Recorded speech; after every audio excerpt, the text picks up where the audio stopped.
జామ చెట్టు కాస్తాయి జామకాయలు జామకాయలు.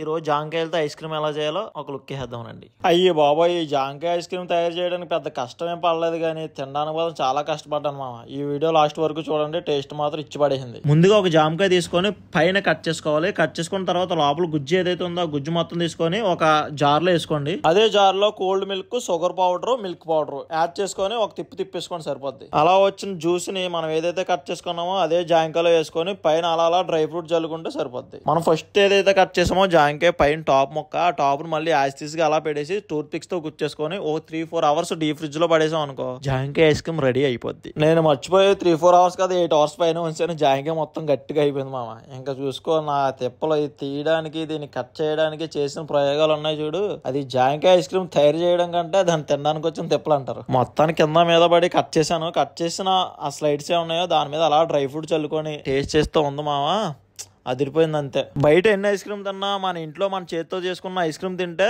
ఆ కిక్కే వేరు. మీకు కూడా ఎలాంటి రెసిపీస్ ఇంకా కావాలంటే కామెంట్ చేయండి, ఏ రెసిపీ కావాలో నెక్స్ట్ ఆ వీడియోతో ముందుకు వచ్చేస్తాను. మన పేజ్ ను ఫాలో అవడం వల్ల అస్సలు మర్చిపోవద్దు. ఉంటాం మరి.